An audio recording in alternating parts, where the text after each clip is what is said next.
इस वीडियो में आपको ऑडिटिंग से संबंधित ऑब्जेक्टिव क्वेश्चंस देखने को मिलेंगे।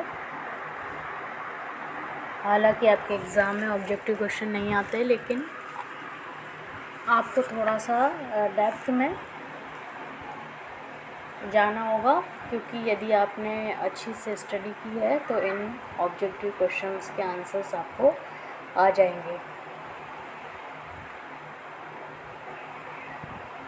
पहला प्रश्न है, एक शिक्षण संस्था की लेखा पुस्तकों का अंकेक्षण करते समय अंकेक्षक को जानकारी होनी चाहिए संस्था के नियमों तथा उपनियमों की।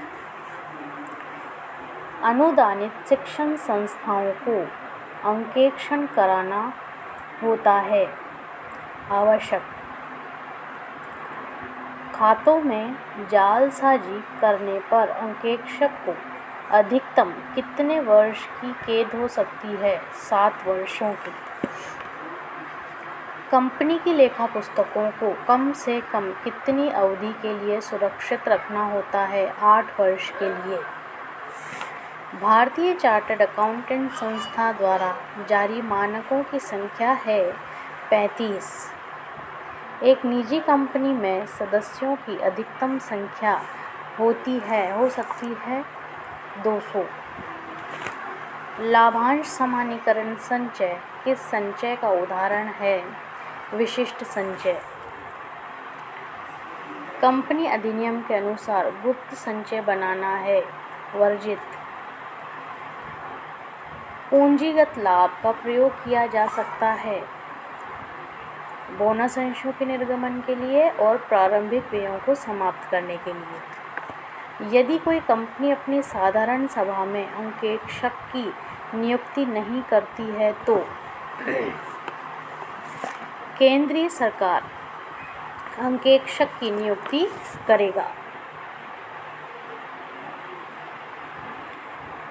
दोहरा लेखा प्रणाली का प्रादुर्भाव हुआ 1494।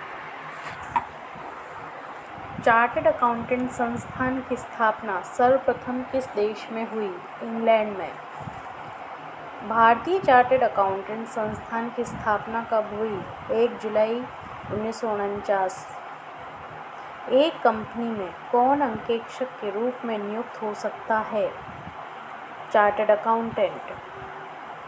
अंकेक्षण प्रारंभ होता है जहां लेखाक्रम समाप्त होता है। 50,000 रुपये की एक मशीन क्रय की गई, परंतु इसे क्रय खाते में डेबिट कर दिया गया है। यह अशुद्धि है, सैद्धांतिक अशुद्धि। एक सार्वजनिक कंपनी के लिए अंकेक्षण है आवश्यकता। निम्नलिखित में से अंकेक्षक का कौन सा कार्य है? लेखों की गणितीय जांच करना, अशुद्धियों का पता लगाना तथा उसे रोकना और छल कपट का पता लगाना तथा रोकना, ये सभी कार्य एक अंकेक्षक के कार्य हैं। 10,000 रुपये की एक पुरानी मशीन बेची, किंतु विक्रय खाते को क्रेडिट किया गया, यह अशुद्धि है, सैद्धांतिक अशुद्धि। अंकेक्षण को परिभाषित किया जा सकता है लेखा पुस्तकों की जांच करना। भारत में लेखाकरण की शिक्षा का अनुसरण सर्वप्रथम किस सरकार ने किया? मुंबई सरकार ने। एक अंकेक्षक होना चाहिए, उपरोक्त सभी चतुराई होनी चाहिए, उसमें ईमानदारी और नैतिकता होनी चाहिए। एक अंकेक्षक का उच्च नैतिक स्तर होता है जन्मजात गुण। कर की चोरी से सुरक्षा प्रदान करना अंकेक्षण का उद्देश्य है, सामाजिक उद्देश्य। एक पनवारी के लिए अंकेक्षण होता है विलासिता। कार्यालय सोफे का घरेलू प्रयोग है संपत्ति का गबन। एक अंकेक्षक होता है रखवाली करने वाले कुत्ते की तरह। सामान्यतया एक छोटे एकल व्यापार में अंकेक्षण की आवश्यकता नहीं होती है, क्योंकि इसके स्वामी का इस पर पूर्ण नियंत्रण होता है। छल कपट को रोकना अंकेक्षण का सहायक उद्देश्य है। अंकेक्षण कार्य पत्र संपत्ति होती है अंकेक्षक की। व्यक्तिगत अंकेक्षण होता है ऐच्छिक। प्रबंध अंकेक्षण के अंतर्गत जांच की जाती है उच्च अधिकारियों के कार्य की। अंतरिम अंकेक्षण कराया जाता है वर्ष के मध्य में। निम्नलिखित में से कौन सा अंकेक्षण पूरे वर्ष चलता रहता है? चालू अंकेक्षण। जहां आंतरिक जांच पद्धति संतोषजनक नहीं है वहां अंकेक्षण की कौन सी पद्धति उपयुक्त रहती है? चालू अंकेक्षण। एक नए साझेदार के प्रवेश के समय कराए गए अंकेक्षण को कहते हैं आकस्मिक अंकेक्षण। कंपनी का विशेष अंकेक्षण कौन कराता है? केंद्रीय सरकार द्वारा। भारतीय चार्टर्ड अकाउंटेंट संस्था है।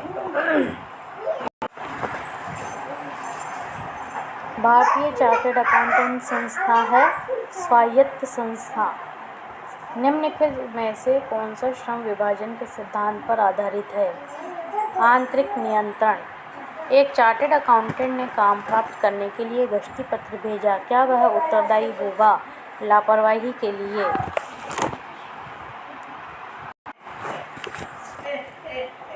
परीक्षण जांच के अंतर्गत सभी लेखा पुस्तकों अविशिष्ट लेखा पुस्तकों की जांच की जाती है।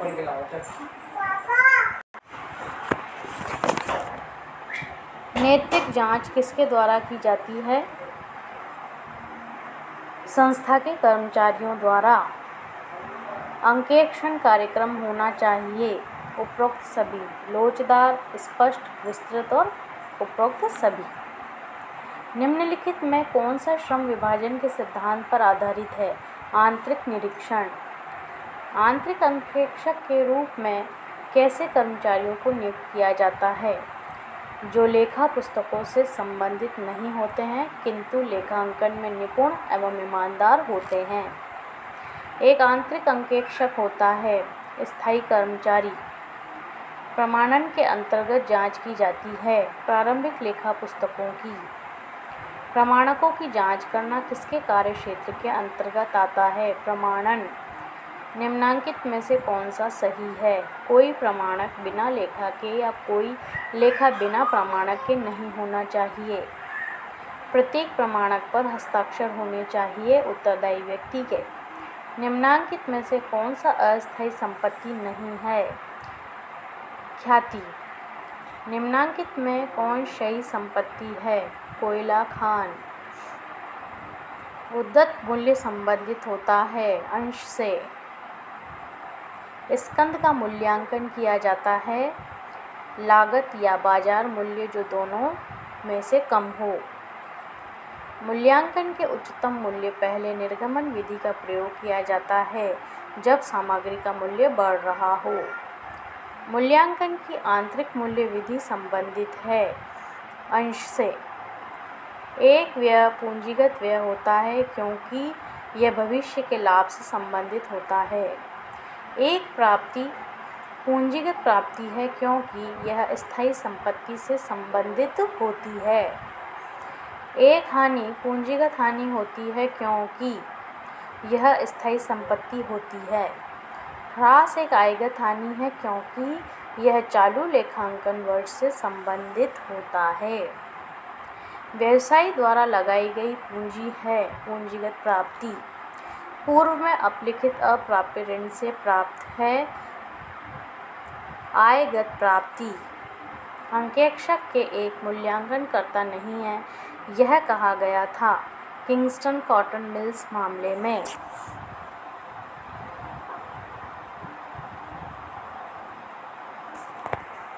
कंपनी अंकेक्षण के दौरान प्रबंधक अंकेक्षक को यह तर्क देता है कि मशीन बहुत अच्छी तरह अनुरक्षित है और यह बिल्कुल नए तरह की है, अतः इस पर ह्रास लगाने की आवश्यकता नहीं है, अस्वीकृत कर देनी चाहिए। ह्रास का आयोजन करना अनिवार्य है। शोधन कोष बनाया जाता है विशेष उद्देश्य के लिए। संपत्तियों का अप्रचलन है। ह्रास का बाह्य कारण: यदि एक मशीन की लागत 25,500 रुपये, अवशिष्ट मूल्य 2,300 रुपये तथा अनुमानित कार्यशील जीवन 5 वर्ष है तो मशीन का वार्षिक ह्रास कितना होगा? 4,640। कंपनी अंकेक्षक की नियुक्ति की जाती है। अंशधारियों द्वारा किसी कंपनी का विशेष अंकेक्षण कराया जाता है। केंद्रीय सरकार द्वारा। क्या एक अंकेक्षक काले धन को रोकने में सहायक हो सकता है? नहीं। कंपनी के अंकेक्षक का पारिश्रमिक निर्धारित किया जाता है नियुक्त करने वाले अधिकारी द्वारा। अनुसंधान पर किया गया व्यय है। आस्थगित आगम व्यय: